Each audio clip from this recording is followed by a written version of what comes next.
Hey, what's up guys? This is Ankit and I will discuss in this video about most important idioms and phrases. I will make a playlist related to idioms and phrases and this is a part of that playlist. It's okay, part first. Means क्या है कि जैसे ये जो idioms and phrases है जैसे हिंदी में बोलते हैं मुहावरे और वाक्यांश, ठीक है। इसकी मैं एक प्लेलिस्ट बनाऊंगा जिसमें से 12 से 13 पार्ट होंगे। उसमें सारी जो most important idioms and phrases हैं अबाउट टोटल आ जाएंगे, ठीक है। टोटल इडियम्स फ्रेजेस उस प्लेलिस्ट में आ जाएंगे जिसका कि एक पार्ट फर्स्ट है, ठीक है। इसमें अबाउट एक वीडियो में अबाउट 30 इडियम्स होंगे, ठीक है। तो इसमें भी अभी 30 इडियम्स हैं, ठीक है। तो इसके लिए मैं मतलब सब कुछ बताऊंगा इसमें क्या कैसे होता है, कैसे याद करना है। तो इसके लिए आपको वीडियो को फर्स्ट से लेकर एंड तक वॉच करना है, स्किप नहीं करना है, ठीक है। इसमें इंपॉर्टेंट्स हैं, ट्रिक भी होंगी, टिप्स भी होंगे, ठीक है। तो let's start now. The first is that a baker's dozen. Baker's dozen होता है जो बेचने वाला होता है, बेकर्स, ठीक है। बेकर मतलब घूमकर बेचने वाला होता है, उसकी डोजन दर्जन मतलब कोई घूमकर खुद बनाकर बनाकर बेकर जो खुद बनाता है सामान और उसको बेचता है, ठीक है। तो उसकी डोजन डजन डजन का मतलब होता है, डजन होता है 12, ठीक है। एक डजन में 12 होते हैं, ठीक है। लेकिन उसकी डजन में कितने होते हैं 13। कैसे मान सकते, खुद का सामान होता है तो एक एक्स्ट्रा दे देता है, ठीक है। खुद बनाता है, खुद पकाकर उसको बेचता है किसी भी चीज़ को, देन तो एक एक्स्ट्रा देता है। तो इसलिए क्या बोलेंगे, ए बेकर्स डजन होगा 13, ठीक है। वैसे 12 होता है लेकिन ए बेकर्स डजन के लिए क्या आ जाएगा 13, ठीक है। Then next is a bee in one's bonnet. B मतलब होता है मक्खी, इन वंश बोनट मधुमक्खी, ठीक है। वंश बोनट किसी बोनेट में है मधुमक्खी घुस जाना, ठीक है। तो इसका मतलब होता है कि N obsession about something. Obsession का मतलब होता है जुनून, किसी चीज़ को लेकर जुनून होना। मतलब एक ए बी इन वंश बोनट ये मुहावरा है, मतलब ए bee in one's bonnet. Then इसका मतलब क्या होगा, N obsession about something. Obsession का मतलब होता है या जुनून, ठीक है, किसी चीज़ को लेकर जुनून। ए बेकर्स डोजन हो गया 13। उसके बाद है bee in one's bonnet an obsession about something. The next is a big draw. एक बिग ड्रा मतलब एक बड़ा खिंचाव, ड्रा मतलब खिंचाव होता है, तो उसका मतलब होगा एक ह्यूज अट्रैक्शन, विशाल आकर्षण, ठीक है। ए बिग ड्रा तो ए हो जाएगा ए ह्यूज अट्रैक्शन, ठीक है। The next is A bird's eye view. Birds eye view मतलब बर्ड्स आई व्यू, ए पक्षी की दृष्टि से देखे तो इसका मतलब होता है ए जनरल व्यू, ठीक है। बर्ड्स आई व्यू वहाँ होगा ए जनरल व्यू, ठीक है। A bird's eye view a general view. Next black sheep. Black sheep का मतलब होगा स्काउंड्रल। स्काउंड्रल का मतलब क्या होता है, दुष्ट व्यक्ति, ठीक है। तो ए ब्लैक शिप काली मछली, इसका मतलब मुहावरा है, ठीक है। अगर आप एक व्यक्ति को बोल रहे हो you are a black sheep, इसका मतलब बोल रहे हो उसको स्काउंड्रल बोल रहे हो, ठीक है। मतलब कि यू आर स्काउंड्रल, तुम दुष्ट हो, ठीक है। Then next is a bolt from the blue. Bolt from the blue मतलब किसी आसमान से है जो बोल्ट का गिना, ठीक है। मतलब आकस्मिक कोई घटना हो गई, ठीक है, वो कालमिटी, ठीक है। देन अनएक्सपेक्टेड कालमिटी मतलब कोई अनचाही कालमिटी, प्रॉब्लम्स हो गई, ठीक है। कालमिटी मतलब परेशानी, ठीक।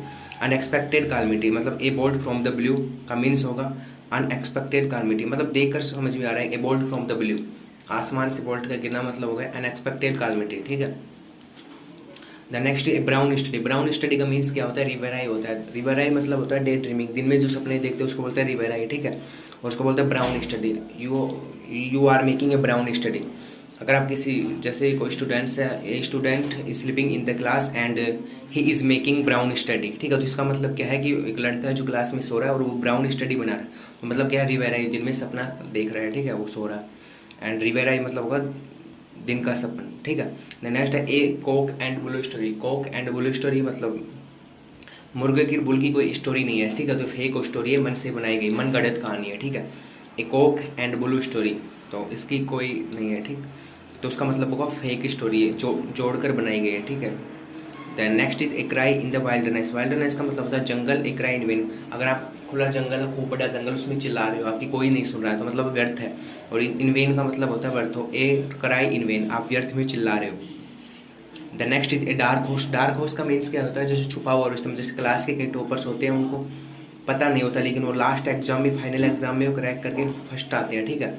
जैसे कई स्टूडेंट होते हैं वो शो नहीं करना चाहते लेकिन छुपे हुए रिस्तम कहलाते हैं, ठीक है। और लेकिन जो फाइनल एग्जाम होता है तो टॉपर आते हैं, तो उसको बोलते हैं ए डार्क हॉर्स, छुपा हुआ रिस्तम, ठीक है। अनफोर्सेस कंपिटिटर जो खुद के बारे में शो नहीं करते लेकिन जो फाइनल एग्जाम होता है उसको उसमें टॉपर आते हैं, मतलब हुआ अनफोर्सेस कंपिटिटर, मतलब किसी को पता नहीं होता लेकिन वो कंपिटिटर होते हैं बढ़िया, ठीक है। तो ए डार्क हॉर्स मतलब छुपा हुआ रिस्तम, तो उसका होगा एन अनफोर्सेस कंपिटिटर। उसको कभी देखा नहीं था पहले कि ये इतना इंटेलिजेंट हो सकता है, ऐसा था।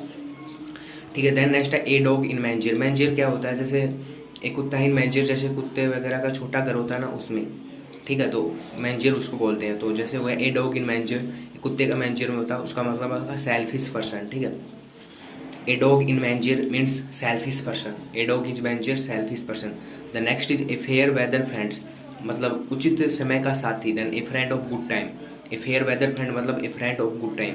The next is a far cry, far cry का मतलब होगा a long wave, long wave का मतलब होता है ए लॉन्ग वेव के फ्रेजेस मान लो, ठीक है। तो लॉन्ग वेव का मतलब होता है काफ़ी दूर, मतलब impractical idea, very different from.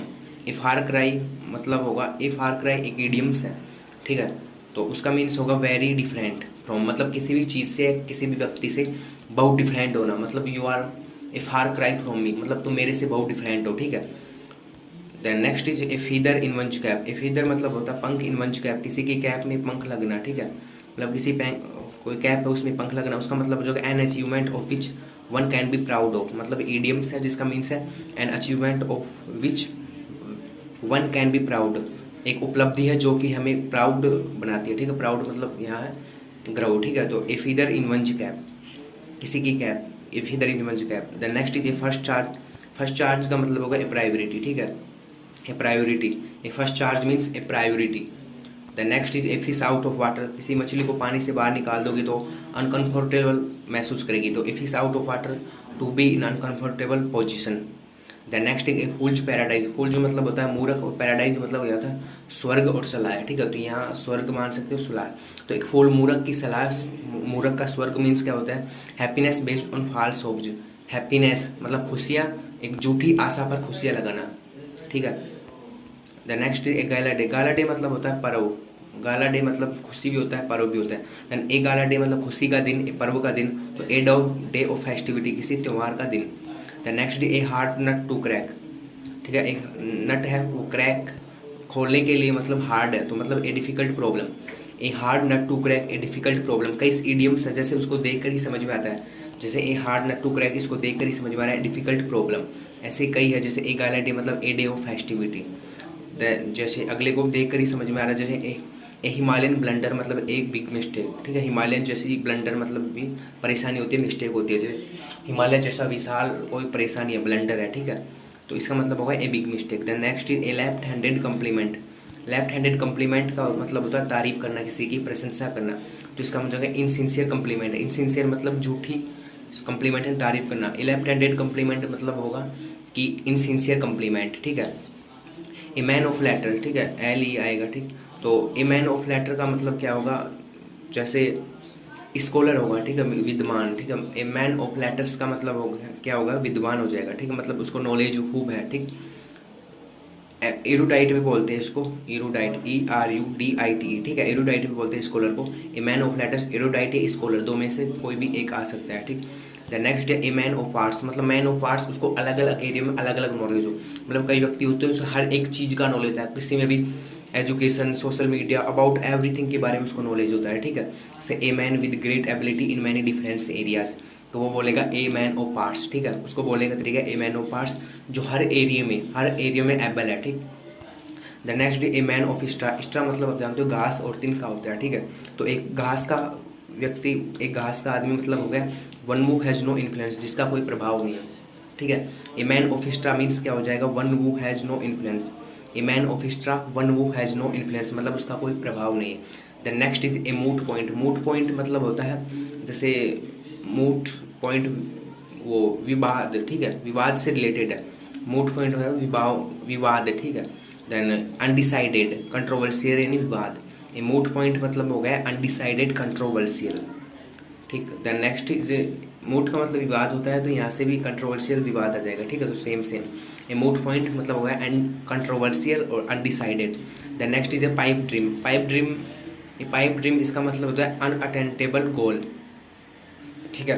A pipe dream this is very important, मतलब क्या है कि ये 3 से 4 बार पूछा जा चुका है, जैसे मैंने कई बार, जैसे मैं अनअकैडमी पर स्टडी करता था, ठीक है, तो मतलब जब मैं वहाँ पर मॉक टेस्ट देता था, तो जैसे मैंने 3 से 4 टेस्ट में पाइप ड्रीम देखा था, ठीक है, तो इसका मीन्स क्या होता है, जैसे इसलिए मैं इसको इम्पोर्टेंट मानता हूँ। ए पाइप ड्रीम इसका मतलब होता है अनअटेंडेबल गोल, अनअटेंडेबल गोल, ठीक है। ए पाइप ड्रीम का मतलब है अनअटेंडेबल गोल, मतलब अनइम्पॉसिबल हो, मतलब झूठी आशा, असंभव आशा है जिसको प्राप्त नहीं कर सके। अनअटेम्प्टेबल गोल मतलब जो लक्ष्य है अपन प्राप्त नहीं कर सकते। ए पाइप ड्रीम का मतलब ये है। Then next is a queer fish. Queer मतलब होता है विचित्र, फिश मतलब मछली। ए क्वीर फिश मतलब स्ट्रेंज पर्सन, मतलब बोलते हैं एक समुद्र में क्वीर फिश आ गई, इसका मतलब है कि आप बोल रहे हो एक स्ट्रेंज पर्सन आ गए हमारे, जैसे a man come in to our town, ठीक है, मतलब ए क्वीर फिश, सॉरी, तो क्वीर फिश हो जाएगा। क्वीर फिश का मतलब क्या हो जाएगा, स्ट्रेंज पर्सन, की यानी विचित्र, ठीक होता है, स्ट्रेंज पर्सन हो गया। देन है ए रेनी डे। रेनी डे का मतलब हो जाएगा एविल डे। एविल डे मतलब होगा बुरा दिन, ठीक है। रेनी डे से होगा एविल डे, बुरे दिन, ठीक है। ए रेनी डे मतलब होगा एविल डे, एविल यानी बुरा। नेक्स्ट है a snake in the grass, घास, ठीक है, तो हो जाएगा हिडन एनिमी। द नेक्स्ट ए सोर पॉइंट। सोर पॉइंट मतलब होता है दर्द वाला, ठीक है। सोर मतलब होता है दर्द, पीड़ा, पीड़ादायक होता है। सोर मतलब SORE मतलब, और SOUR वो अलग होता है, खट्टा होता है, ठीक है। तो ए सोर पॉइंट मतलब हो गया दुखदायक, मतलब पीड़ित पॉइंट, कोई पीड़ादायक पॉइंट, तो उसका मतलब समथिंग विच हर्ट्स, जो कि हर्ट्स करती है, किसी को परेशानी देती है, ठीक है। तो ये आप इसका जो लिंक है, जैसे ये 30 इडियम्स हैं, इडियम्स एंड फ्रेजेज, इसका जो लिंक मैं डिस्क्रिप्शन में दे दूंगा, जो कि आपको 30 के 30 वहीं मिल जाएंगे, ठीक है। तो आप वहाँ से एक बार रिवाइज कर लेना, ठीक।